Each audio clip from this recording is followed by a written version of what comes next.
What if I told you it was possible to make up to $10,000 or even $20,000 per month, all from the comfort of your home and without having to do any physical labor and with only $300 with something called a remote house cleaning business? And now I know it sounds crazy that you can have a house cleaning business and have it run remotely with you being at home, but it's possible. It doesn't require any special skills. It doesn't require you to have previous experience in business, but what it does require is a know-how on how to start and run one of these businesses, which is why in this video I'm gonna go step by step on everything from sales to marketing to operations on how to run one of these remote house cleaning businesses so you can see how simple it actually is. And if you don't know who I am, my name is Sergio and I started a cleaning business back in the day with my business partner Johnny that we scaled to $65,000 a month, and then we sold that business. Then we started another cleaning business for his mom to run that now does $30,000 per month every single month. So I've done it a few times and I have 1,500 students across the US and Canada that are all starting and scaling their own cleaning businesses as well. So with that being said,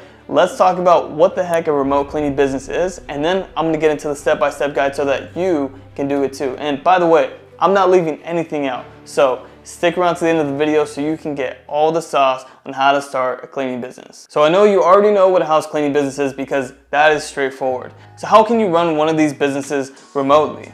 Well, what's gonna happen is you're gonna start a cleaning business, you're gonna put it up on the internet, and just like all the other cleaning businesses, you're gonna look like just another business. But on the back end, instead of you going out to do the cleaning yourself or you having to hire an employee that you have to go out with and train, you're gonna find other cleaning businesses, other cleaning people that can do jobs for you. So you could kind of think about this like the Uber of house cleaning, right?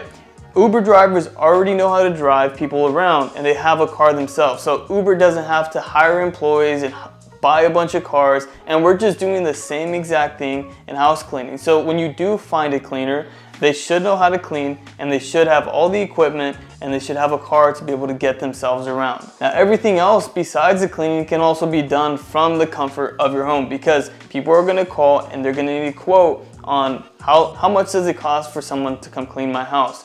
And it's very simple to get someone a quote over the phone based on the square footage, the bedrooms, the bathrooms they have, and just asking a few questions on the cleanliness or the dirtiness of their home. Now besides that, what else do? You gotta collect the money. And because we have the internet and we have things like a CRM, something to help us run the business, you can take all the payments online through card payments, which is super simple. So who is this for and who is this not for? If you're someone that has a 9-to-5 and you want to be able to run a business on the side and you already work from home, this is perfect for you. If you're someone who doesn't have a job, maybe you're a stay-at-home mom and you want to start a business on the side that doesn't take up a ton of time, you can start this from home. Who is this not for?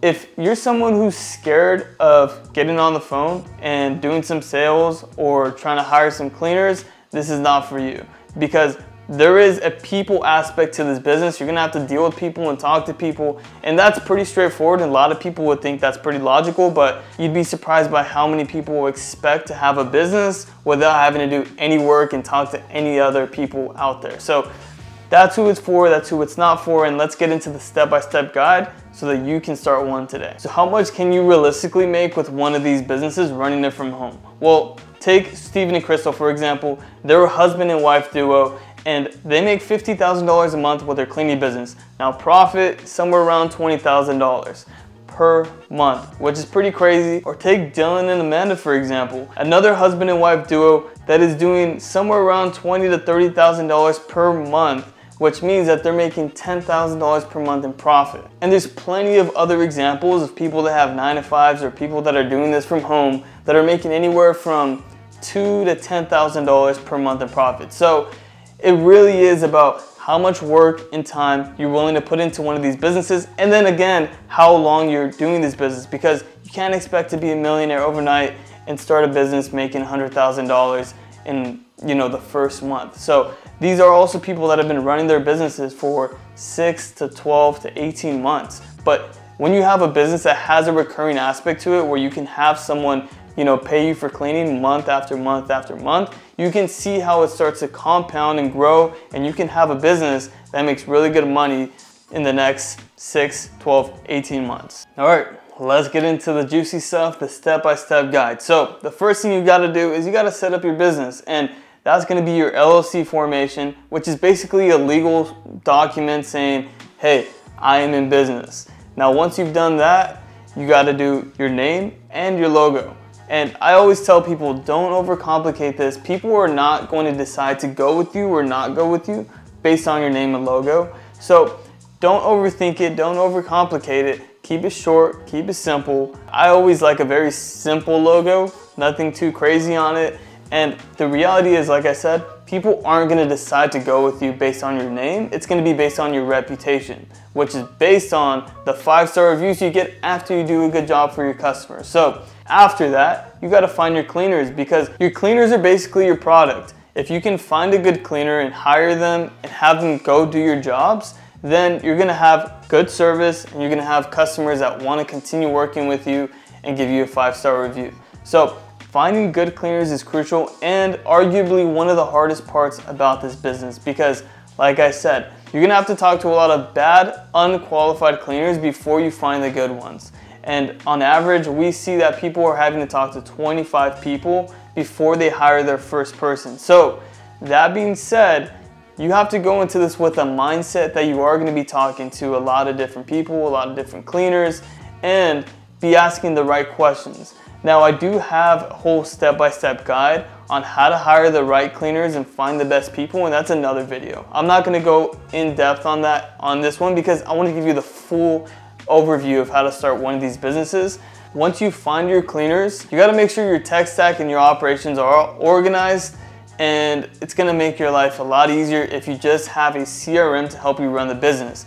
Now, what a CRM does is it's basically software that helps you talk to your customers and your cleaners and make sure everybody's on the same page. So when you do book a job, they will get an automated email, an automated text message saying, hey, this is what time the job is, this is what's included, this is your price. And if you use something like Booking Koala, that's what we recommend and that's what we use for our cleaning businesses. It's gonna help you have a booking page so that someone could go on your website and book themselves.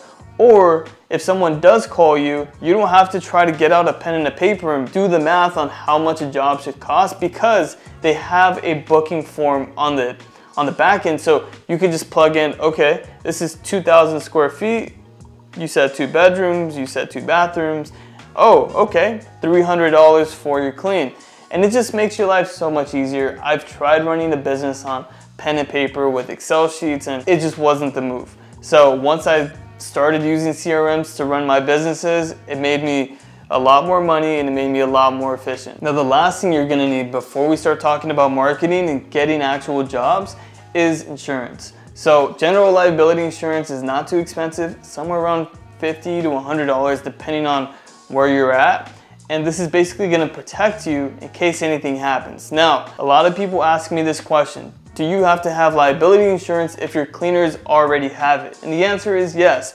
You do need to hire cleaners that have insurance, but you should also have it for yourself just in case anything happens for whatever reason. If you can't use a cleaner's insurance, you always have yours to protect yourself. So now that we have reliable CRM and the operations piece behind starting and running the business, now we have to find leads and find customers, because that is how you're going to actually make money.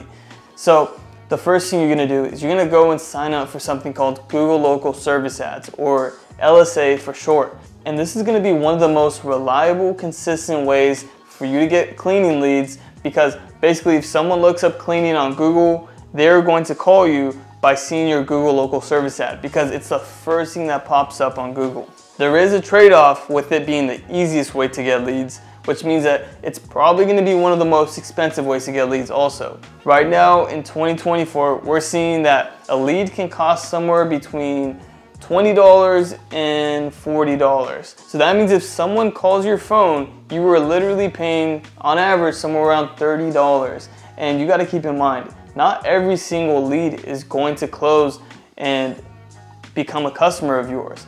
You want to expect somewhere around 50% of leads to become your customer. So if 10 people call you, you should book at least 5 people. And if you're paying $30 per lead, you paid $300 for leads. So if you got 10 leads for $300 and you were able to book 5 jobs at an average job size of $300, you just paid $300 to make $1,500. Now you take into account like how much you have to pay the cleaners, and that's really it. The rest of that is profit. So like I said, it's one of the more expensive ways to get leads, but it's a great way to get your business off the ground, because now you have 5 potential customers that can give you 5-star reviews to build your reputation, and they can also give you referrals to other people that they know, their friends, their family, and those are more potential jobs for you and your business. And the third thing, the most beautiful part about this business is that they could potentially become recurring clients for you. So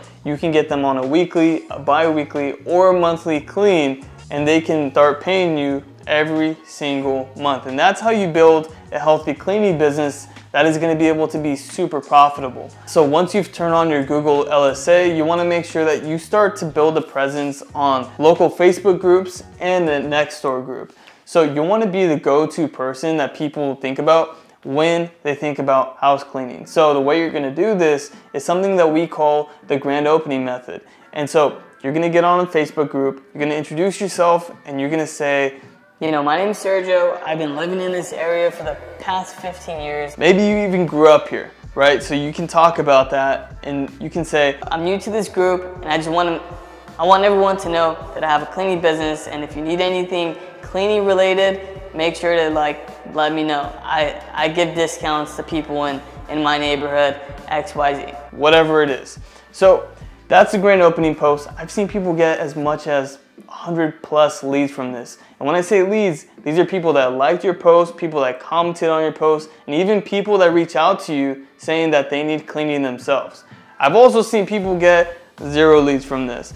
And the reason I say that is not to discredit this as a marketing method, but to be completely transparent with you that this isn't a get-rich-quick marketing method. This is something that you build over time and in the long run, because maybe someone sees your intro post and they disregard it, but then maybe they see you post again in a week, and then they see you post again 2 weeks later, and then they continue to see your face pop up and they associate you with house cleaning.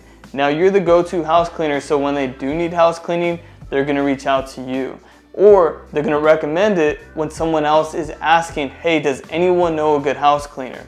So the way you build your reputation is by 1, offering value, just being active in the group, and then if someone does use your service that's already in the group, you have them give you a testimonial in the group, right? It's so much more powerful if it's coming from an actual customer versus from your mouth, right? Obviously, you believe your cleaning company is good, but when another customer is vouching for you, especially if they're vouching in front of other neighbors or people in the community, it is 100 times more valuable. So that is how you build the grand opening method and your reputation on these local groups. Now, for example, Johnny's mom that's running a business that we started with her is very, very profitable on her Nextdoor group. She gets an extra $5,000 to $10,000 in work every single month just because she's a go-to cleaner. Another example is someone in the program, his name is Angelo. He's in Baltimore, and I seen this past month, he gained an extra $18,000 in work from a Nextdoor group. So this method works, but it takes time to build up to something like $18,000 in work. But if you can get an extra 5 to 10 leads in the first couple months, 1-2 months, you're golden. So grand opening method, it works. Yeah, I want to touch on sales here because you can get all the leads in the world, but if your closing rate is at 10% and you're only closing 1 out of every 10 leads that calls you, that is horrible, and you are literally lighting money on fire. So when it comes to sales, it's important to be, 1, likable, and I think a lot of people overlook this. They make the call too transactional. So what I mean by transactional is someone will call and they'll say, hey, I need my house cleaned, you know, can you tell me how much it is? And then you'll ask a couple questions, completely transactional, and give them a price and say, yeah, for XYZ, it's gonna be $300. In the whole call, you failed to be likable and you failed to build any rapport. So they feel like they're just straight up talking to a salesperson that wants to sell them a $300 clean. On the flip side, I'm gonna use Johnny's mom as an example because she's naturally very likable and is great at building rapport. And what she'll do is she'll ask questions and then she'll crack a couple jokes. She'll, maybe ask them a couple personal questions, but it ties in with the overall, story and the sale, right? The second thing is understanding their pain points. You need to understand why they're getting their house cleaned and why they're asking you instead of doing it themselves, right? Maybe their last cleaner was bad and they did a bad job. Maybe they just don't have time to do it themselves. Whatever that pain point is, you have to make sure that you are specifically talking about that when you do give them the price. So an example here, maybe I asked them why their last cleaner didn't work out. Because they mentioned it. And they said, oh, like the kitchen just never felt clean after they left. Like they would always leave smudges, oil stains, whatever. When I'm giving the price, I'm going to tell them, yeah, and we're gonna make sure that we take care of the kitchen and it is spotless when we leave. I'm gonna put a note in here actually for them to make extra certain that the stove is completely clean with no oil or smudges on it so that it feels amazing. Because I know you really care about the kitchen, right? If someone was more transactional, they didn't ask a lot of questions, they didn't build rapport, they wouldn't know that information to bring it up when they bring up the price. But since I was able to conversate, I was able to build some rapport and understand what their pain point was, I could bring that up and make it feel like my solution is exactly what they need for their problem. Now the third one is so simple, I almost don't want to say it, but if you go and call 5-10 cleaning companies, you're gonna find that a lot of them don't answer.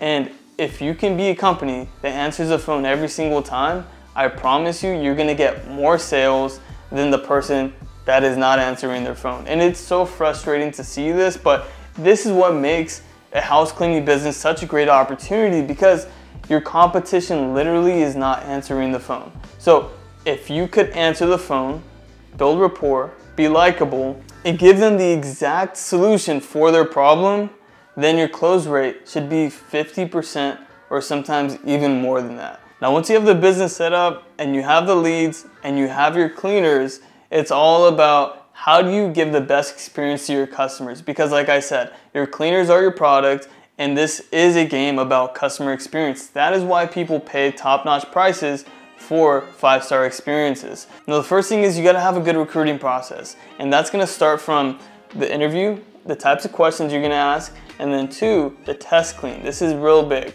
This is something a lot of people don't do, but it's basically a way that we test cleaners and we test if 1, they're going to do a good job, 2, do they have good customer service, and then 3, are they going to try to steal our jobs? A lot of people ask, how do you send a cleaner to a job and make sure that they don't steal it because they know obviously we're charging more than what we're paying them. And the test clean is how we do it. So we're gonna send a cleaner to one of our friends' houses or one of our family members' houses. And this is a pro tip from someone who's been in the industry and been doing this for a couple years. You wanna send them to a smaller house, 1 story preferably, or if it's a 2-story, just have them clean 1 floor because you wanna pay them probably about $100, which means that it's about 3 hours of work. So you're gonna send them to the house, you're gonna have them do a good job. You obviously set expectations on what you expect from them, for any job, but this is the thing, they don't know it's a test clean. They think it's a real clean. At the end, you have your friend or your family, whoever's house it is, you have them ask the cleaner, hey, how can I book again? And you already set the expectation that this is your customer and they can't take them for themselves. So if they say, oh, just call the office, they'll get you on a recurring clean or something, then they're a good cleaner. Now, if they say, oh, you know what? Actually call me, we'll set something up. It'll be cheaper too, XYZ. That's a red flag. And you caught a cleaner there prematurely that would have been a pain in your butt and would have potentially taken a lot of your customers. So that is how you weed those people out and you make sure that you're hiring good cleaners. Once you have them on the test clean and they're good to go, you're ready to send them out.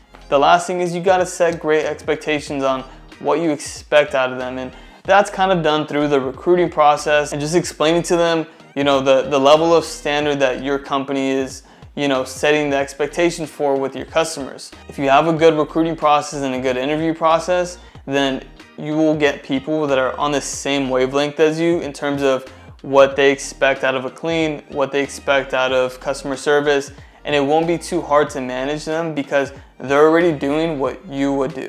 So that's how you hire good cleaners, and then I promise you everything else is going to follow. And you want to make sure that after every single job, you're calling the customer and you want to make sure that they had a good experience. If they didn't, if we have to fix something, you know, we have to send the cleaner back on their own dime because they should have done a walkthrough at the end of the job to make sure that the customer was 100% satisfied. You gotta do that every time. But when you call them after and they're 5 out of 5 happy, you make sure that they give you a review because you gotta build up your reputation. You just started your new company. And then 2, you get them on a recurring service so that you could clean their house every week, every couple weeks, you know, or once a month. Now the last thing, if you have happy customers and they're on recurring, is you want to make sure that you can ask them if they have any friends, any family, anybody in the neighborhood that might need your cleaning services too.